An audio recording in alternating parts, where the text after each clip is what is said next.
नमस्कार दोस्तों, स्वागत है आपका अपने YouTube channel bio hub by Virendra sir पर। दोस्तों, हमारा 22वां लेसन मानव का पाचन तंत्र चल रहा है, जिसमें कुछ टॉपिक के बारे में हमने अध्ययन कर लिया था। आज के वीडियो में हम मानव में पाचन तंत्र की जो क्रिया विधि है उसके बारे में अध्ययन करेंगे। जो साथी हमसे नए जुड़े हैं वे हमारे YouTube channel bio hub by Virendra sir को लाइक, शेयर एवं सब्सक्राइब अवश्य करें। चलिए आरंभ करते हैं मानव में पाचन तंत्र की क्रिया विधि। देखिए, मानव के अंदर जो पाचन तंत्र है उसकी क्रिया विधि को मुख्यतया 5 भागों में बांटा जाता है। पहला आता है अंतर्ग्रहण। पहला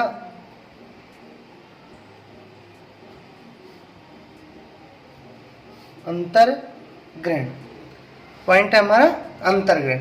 अंतर्ग्रहण का मतलब क्या होता है? यानी कोई भी जीव द्वारा भोजन को ग्रहण करने की क्रिया। कोई भी जीव है या मानव है उसके द्वारा भोजन ग्रहण करना क्या कहलाता है? अंतर्ग्रहण कहलाता है। हम मानव की बात करें तो मानव द्वारा भोजन ग्रहण करने की क्रिया क्या कहलाएगी? अंतर्ग्रहण कहलाएगी। मानव कैसा प्राणी है? सर्वाहारी प्राणी है। सर्वाहारी प्राणी है। इसके अंदर जो अंतर्ग्रहण की क्रिया है वो 2 चरणों में संपन्न होती है। अंतर्ग्रहण की क्रिया कितने चरणों में होती है? 2 चरणों में। पहले चरण के अंदर भोजन को दांतों द्वारा छोटे छोटे भागों में तोड़कर चबाया जाता है। यानी पहले चरण में क्या किया जाता है? भोजन को दांतों द्वारा छोटे छोटे भागों में तोड़ करके चबाया जाता है। फिर इसके अंदर लार ग्रंथियों द्वारा स्रावित लार जिह्वा की सहायता से मिलाई जाती है। यानी लार मिलाया जाता है। भोजन को चबाया जाएगा, लार मिलाई जाएंगी। लार मिलने के कारण भोजन है वो अर्ध ठोस गोले में बदल जाता है, जिसको हम बोलस कहते हैं। बोलस या फिर निवाला कहा जाता है। निवाला कहा जाता है। अब क्या किया जाएगा? दूसरे चरण में इस बोलस को निगला जाता है। निगला जाता है। मानव कैसा है? सर्वाहारी प्राणी है। इसके अंदर भोजन अंतर्ग्रहण की क्रिया 2 चरणों में पूरी होती है। पहले चरण में भोजन को दांतों की सहायता से छोटे छोटे भागों में तोड़ा जाएगा, चबाया जाएगा। लार ग्रंथियों द्वारा लार स्रावित की जाएगी, लार मिलाई जाएंगी और जिससे भोजन है वो अर्ध ठोस गोले में बदल जाएगा। और दूसरे चरण में उस अर्ध ठोस गोले या निवाले को जिह्वा की सहायता से भोजन नली के अंदर निगल लिया जाता है। ये हो गया अंतर्ग्रहण। दूसरा बिंदु आता है अपना पाचन। पाचन, हाँ भाई, पाचन की जो क्रिया है वो मुख गुहा से ही आरंभ हो जाती है। तो सबसे पहले इसका बिंदु पढ़ेंगे मुख गुहा में पाचन। मुख गुहा में पाचन, हाँ जी। मुख गुहा के अंदर भोजन में क्या मिलाई जाती है भाई? लार मिलाई जाती है। और लार कैसी होती है? हल्की अम्लीय। हल्की अम्लीय होती है। लार का पीएच है वो हल्का अम्लीय होता है। लार में कौन सा एंजाइम पाया जाता है? एमिलेज। लार के अंदर कौन सा एंजाइम पाया जाता है? एमिलेज एंजाइम पाया जाता है। ये क्या करता है? स्टार्च को माल्टोज व डेक्स्ट्रीन में बदल देता है। किसको? स्टार्च को, ये एमिलेज है, ये माल्टोज प्लस डेक्स्ट्रीन में बदल देता है। पीएच यहाँ पे कितना काम में आता है, यानी हल्का अम्लीय लगभग 6 से 7 के मध्य का यहाँ पे पीएच होता है। यानी पाचन की क्रियाविधि में मुख गुहा के अंदर लार स्रावित की जाएंगी। लार कैसी होती हैं, हल्की अम्लीय होती हैं। लार में एमिलेज एंजाइम होता है जो स्टार्च को माल्टोज व डेक्स्ट्रीन में बदल देता है। दूसरा भाई फिर भोजन है वो मुख गुहा से कहाँ चला जाता है, आमाशय में चला जाता है। तो यहाँ पे फिर आमाशय में पाचन।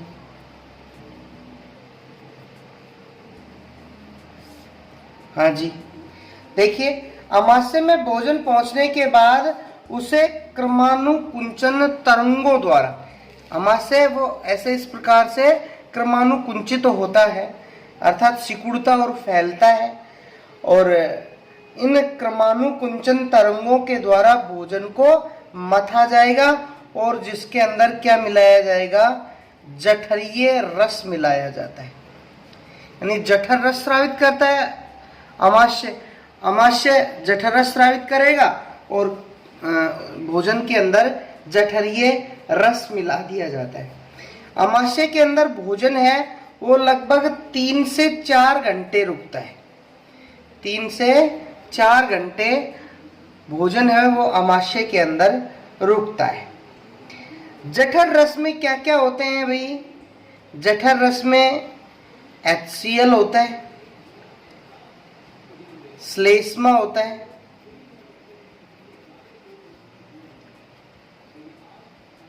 पेप्सिनोजन होता है, पेप्सिनोजन होता है। इसके साथ साथ में बहुत कम मात्रा में लाइपेज होता है, ये बहुत कम होता है। जठर रस में हाइड्रोक्लोरिक अम्ल, श्लेष्मा, पेप्सिनोजन, लाइपेज पाए जाते हैं, जिसमें लाइपेज है वो बहुत कम मात्रा में होता है। इस जठर रस का पीएच है वो पीएच लगभग 1 से 2 के मध्य होता है। जठर रस का पीएच कितना होता है, 1 से 2 के मध्य होता है। कम पीएच के ऊपर, ये जो कम पीएच होने के कारण ये लारीय एमिलेज की क्रिया है वो आमाशय के अंदर रुक जाती है। जैसे ही भोजन आमाशय में आता है वो लारीय एमिलेज जो मुख गुहा में मिला था उसकी क्रिया रुक जाएगी। अब ये जो HCl है यह भोजन को गलाने का कार्य करता है। HCl क्या करता है, भोजन को गलाने का काम करेगा और साथ में हानिकारक बैक्टीरियाओं को मारेगा, हानिकारक जीवाणुओं को मारता है। कौन, HCl। HCl क्या करता है, भोजन को गलाता है और हानिकारक बैक्टीरियाओं का भक्षण करता है। दूसरा पेप्सिनोजन है, ये पेप्सिनोजन श्लेष्मा है, यह क्या करता है, आमाशय की दीवारों की HCl से सुरक्षा, यानी ये अम्ल से आमाशय की सुरक्षा करता है। अब बात रही पेप्सिनोजन की, तो जो पेप्सिनोजन है ये निष्क्रिय अवस्था में पाया जाता है।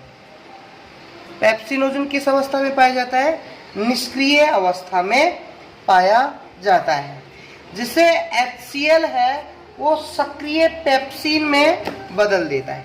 क्या करेगा, ये जो पेप्सिनोजन है इसको,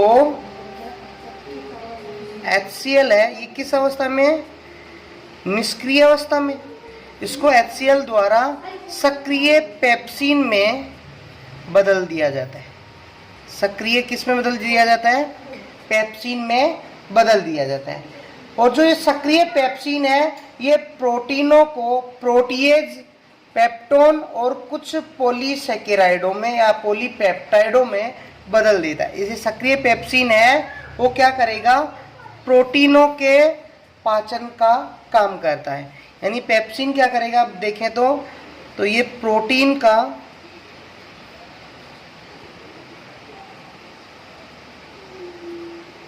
पाचन में सहायता करेगा। किसमें, प्रोटीन को किसमें बदल देगा,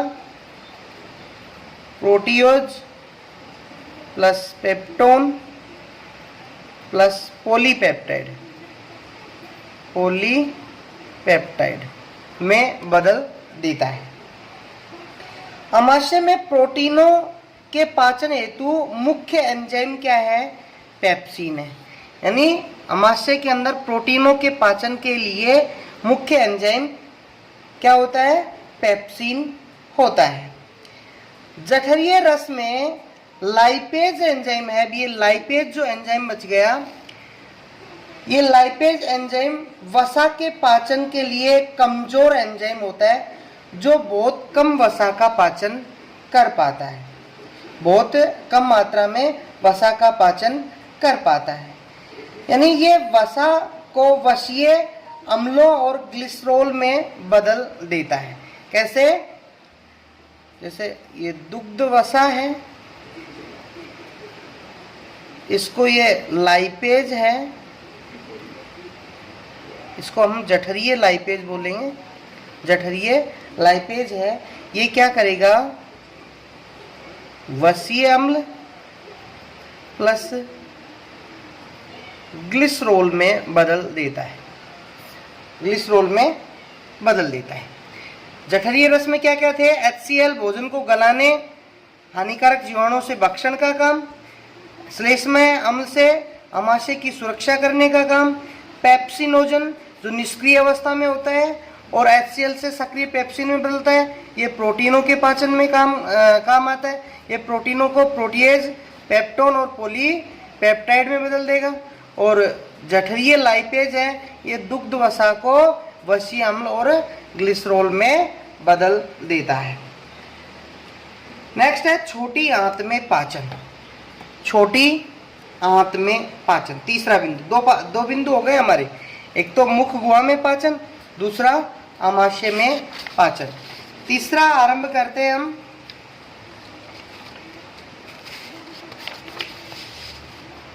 छोटी आंत में पाचन।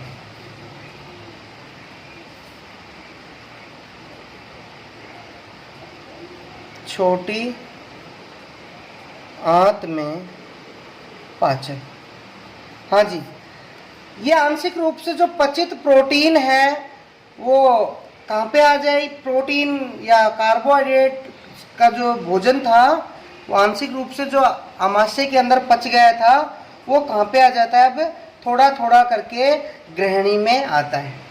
किस भाग में, छोटी आंत के ग्रहणी भाग के अंदर आ जाता है।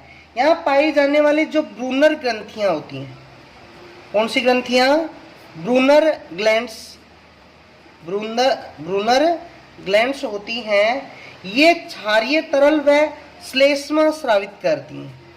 क्या स्रावित करती हैं,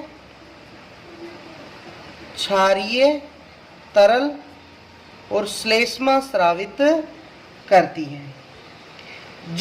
ये जो श्लेष्मा है ये अम्ल से ग्रहणी की सुरक्षा करता है और ये क्षार है वो अम्ल को उदासीन करने का काम करता है। ग्रहणी भाग में ही अग्नाशयी रस, इसी ग्रहणी भाग के अंदर ही, ग्रहणी भाग में अग्नाशयी रस प्लस पित्त रस भी आकर के भोजन में मिल जाते हैं और जिससे भाई ये दोनों पित्त रस है वो भी और ये क्षारीय तरल है ये भी, अग्नाशयी रस है ये सारे के सारे हल्के अम्लीय हैं तो भोजन हल्के क्षारीय हैं। कैसे हैं, हल्के क्षारीय जो भोजन की अम्लीयता को घटा देते हैं। भोजन के पाचन का अधिकांश कार्य ग्रहणी में ही पूरा हो जाता है। यानी भोजन के पाचन का अधिकांश कार्य कहाँ पे हो जाता है? ग्रहणी के अंदर ही पूरा हो जाता है, जबकि आंत के शेष भाग में अवशोषण की क्रिया होती है। आंत के शेष भाग के अंदर यानी ज्यादातर भोजन के पाचन की क्रिया छोटी आंत के ग्रहणी भाग में होती है, और छोटी आंत के जो अन्य भाग बच गए वहां पे अवशोषण की क्रिया संपन्न होती है। पित्त के अगर हम बात करें पित्त रस की, तो पित्त रस के अंदर पित्त लवण, लेथिजीन वसा के पायसीकरण का कार्य करते हैं। यानी ये जो पित्त रस है ये वसा के साथ मिलकर के पायसीकृत वसा बनाते हैं, यानी उसका पायस बना देते हैं। अग्नाशयी रस के अंदर प्रोटीन पाचक एंजाइम क्या क्या होते हैं? ट्रिप्सिन होता है, काइमोट्रिप्सिन होता है,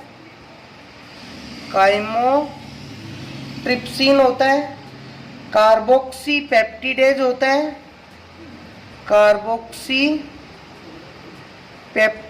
होता है, इलेक्ट्रेज होता है, इलेस्ट्रेज होता है। ये क्या करते हैं? ये प्रोटीन पाचक एंजाइम होते हैं। यहाँ ट्रिप्सिनोजन निष्क्रिय अवस्था में होता है। ये ट्रिप्सिनोजन है और वो ट्रिप्सिनोजन किस अवस्था में पाया जाता है? निष्क्रिय अवस्था में पाया जाता है। अब ये ट्रिप्सिनोजन सक्रिय होकर के ट्रिप्सिन का निर्माण करता है। हाँ जी, इस ट्रिप्सिनोजन को सक्रिय करने का काम आंत्र के द्वारा स्रावित एंटेरोकाइनेज एंजाइम द्वारा किया जाता है। यानी ये ट्रिप्सिनोजन जो किस अवस्था में था? निष्क्रिय अवस्था में था। इसको कौन? एंटेरोकाइनेज जो आंत के द्वारा जो आंत द्वारा स्रावित होगा, ये सक्रिय ट्रिप्सिन में बदल देता है, सक्रिय ट्रिप्सिन में बदलने का काम करेगा। अब ये सारे के सारे काइमोट्रिप्सिनोजन, कार्बोक्सीपेप्टिडेज और ये जो इलेक्ट्रेज हैं, ये सारे के सारे भाई ट्रिप्सिन की उपस्थिति में काइमोट्रिप्सिन, कार्बोक्सीपेप्टिड और इलेक्ट्रेज का निर्माण करते हैं। कैसे?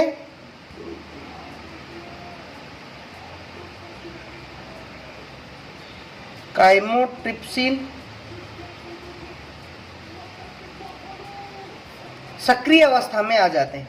ये सारे के सारे काइमोट्रिप्सिन, कार्बोक्सीपेप्टिड और इलेक्ट्रेज है, ये सक्रिय अवस्था में ट्रिप्सिन की सहायता से आ जाते हैं और विभिन्न प्रकार की प्रोटीनों के पाचन में काम आते हैं।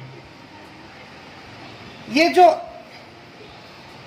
इलेस्ट्रेज एंजाइम है, ये भोजन में उपस्थित इलास्टिन तंतुओं का पाचन करता है। इलास्टिन जो तंतु होते हैं उनके पाचन का काम करता है। अग्नाशयी एमिलेज द्वारा स्टार्च, कार्बोहाइड्रेट और अन्य कार्बोहाइड्रेट अणुओं को माल्टोज में बदला जाता है। अग्नाशयी रस के अंदर लाइपेज जो एंजाइम काफी मात्रा में होता है। अग्नाशयी रस के अंदर लाइपेज जो एंजाइम है वो काफी मात्रा में होता है, और जो ये लाइपेज एंजाइम होता है ये पायसीकृत वसा को कुछ ही मिनटों में पचा देता है। यानी लाइपेज है, वो लाइपेज की सहायता से पायसीकृत वसा अम्ल प्लस मोनोसैकेराइड में बदल जाती है, मोनोसैकेराइड में बदल जाती है। और छोटी आंत के विभिन्न जो भाग हैं, कोशिकाएं हैं छोटी आंत में पाई जाने वाली, जो एंटेरोसाइट जो कोशिकाएं होती हैं वो विभिन्न प्रकार के एंजाइम स्रावित करती हैं। एंटोसाइट कोशिकाओं के द्वारा सुक्रेज, माल्टेज, लैक्टेज, डेक्सटीनेज, एमिनोडेक्सटीनेज और डाईपेप्टिएज एंजाइम स्रावित किए जाते हैं, जो क्या करते हैं, जैसे सुक्रोज है, इसको सुक्रेज किसके अंदर, ग्लूकोज प्लस फ्रक्टोज में बदल देता है। ऐसे ही माल्टोज को माल्टेज, ग्लूकोज में बदल देता है, ग्लूकोज प्लस ग्लूकोज में बदल देता है। लैक्टोज को लैक्टेज एंजाइम, ग्लूकोज व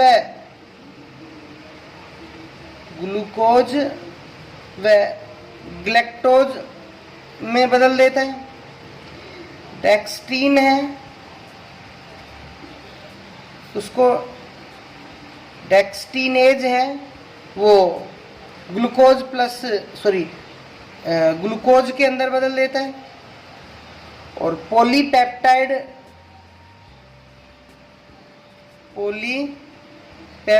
है, इसको एमिनोपेप्टाइड,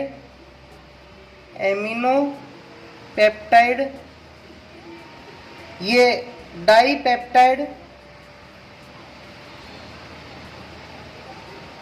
प्लस अमीनो अम्लों में बदल देता है, इस तरह भाई ये सारे के सारे एंजाइम कौन स्रावित कर रही हैं, छोटी आंत की एंटोसाइट कोशिकाएं ये विभिन्न प्रकार के एंजाइम स्रावित करती हैं, जो भोजन के पाचन में सहायता करती हैं। अब छोटी आंत में भोजन का पाचन हो जाता है। अब नेक्स्ट पॉइंट आएगा हमारा पचित भोजन का अवशोषण। दो बिंदु हो चुके हैं हमारे, एक तो अंतर्ग्रहण, दूसरा भोजन का पाचन। अब तीसरा बिंदु यहाँ से आरंभ होगा, थर्ड बिंदु कि पचित भोजन का अवशोषण। पचित भोजन का अवशोषण किस प्रकार से होता है?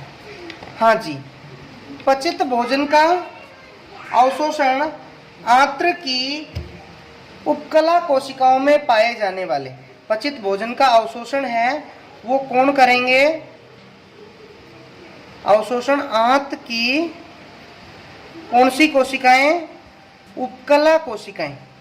उपकला जो कोशिकाएं होती हैं, इनके अंदर पाए जाने वाले जो रसांकुर व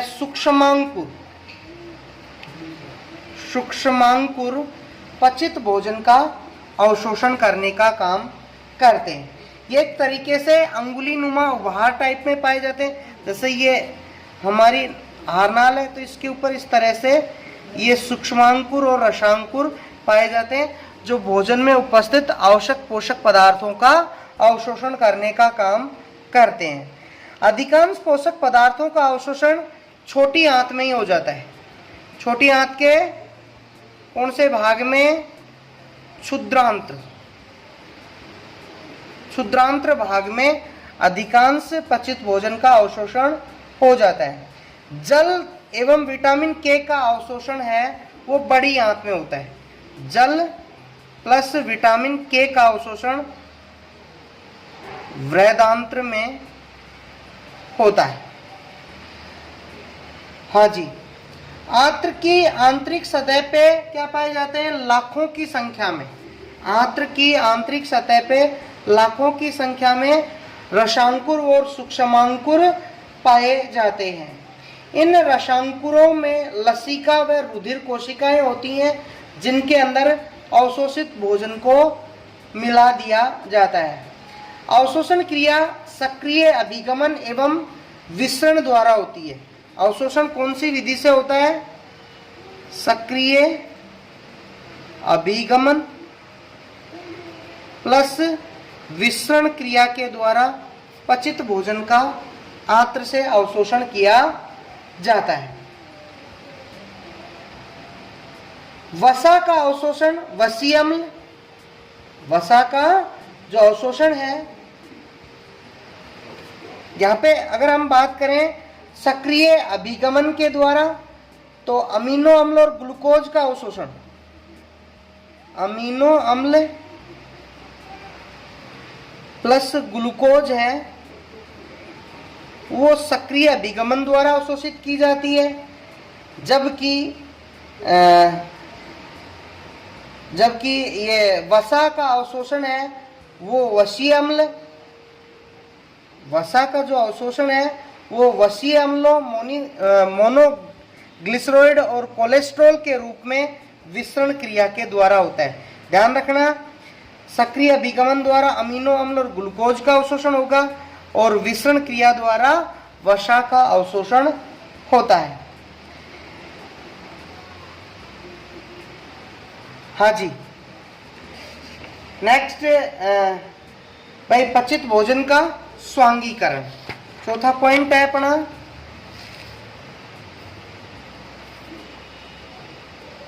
जो पचित भोजन है, सॉरी अवशोषित भोजन है उसका स्वांगीकरण। स्वांगीकरण यानी अवशोषित भोजन है, भोज्य पदार्थ है वो रुधिर द्वारा कोशिकाओं में पहुंचता है। अवशोषित जो भोज्य पदार्थ है वह किसके द्वारा, रुधिर के द्वारा कोशिकाओं में पहुंचेगा। कहाँ पहुंचेगा, कोशिकाओं में पहुंचेगा और जहां ऊर्जा प्राप्ति हेतु भोज्य पदार्थ का अब विघटन होगा। अब भोज्य पदार्थ का क्या होगा, भोज्य पदार्थ का विघटन होगा। किसके लिए, किस कार्य के लिए होगा, ऊर्जा प्राप्ति हेतु। कोशिका को ऊर्जा की आवश्यकता होती है और ऊर्जा प्राप्ति हेतु कोशिकाओं के अंदर भोज्य पदार्थ का विघटन होता है और भोज्य पदार्थ के विघटन के कारण एटीपी के रूप में ऊर्जा प्राप्त होती है। एटीपी के रूप में क्या प्राप्त होती है, ऊर्जा प्राप्त होती है। इसी क्रिया को क्या कहते हैं, स्वांगीकरण कहते हैं। दोबारा समझ लो कि आंत के अंदर पचित भोजन है, उसका अवशोषण कर लिया जाता है, रुधिर में मिला लिया जाता है, रुधिर से भोजन कोशिकाओं में पहुंचता है, कोशिकाओं में भोजन का विघटन होता है। किसके लिए, ऊर्जा प्राप्ति के लिए। जिस भोजन के विघटन से एटीपी के रूप में ऊर्जा प्राप्त होती है, इसी क्रिया को हम स्वांगीकरण कहते हैं। अतिरिक्त भोज्य पदार्थ है, जितना कोशिका को आवश्यकता है उतना तो काम में ले लेगी। अतिरिक्त भोज्य पदार्थ को ग्लाइकोजन और वसा के रूप में संचित कर लिया जाता है। यानी अतिरिक्त जो भोजन है उसका ग्लाइकोजन प्लस वसा के रूप में संचय कर लिया जाता है, शरीर के अंदर संचय कर लिया जाता है, जो जब भी आवश्यकता होती है उस समय काम में ले लिया जाता है। यह कार्य यानी भोजन के संचय के लिए जैसे ग्लाइकोजन और वसा के रूप में संचय हुआ है, इस कार्य के लिए मुख्यतः जिम्मेदार अंग हमारा यकृत यानी लीवर होता है। अब स्वांगीकरण होने के बाद नेक्स्ट पॉइंट आता है हमारा बहिक्षेपण। बहिक्षेपण, हाँ जी, वृहदांत्र के अंदर वृहदांत्र से शेष अपचित भोजन को, वृहदांत्र से जो शेष अपचित भोजन है उसको मल के रूप में शरीर से बाहर त्यागना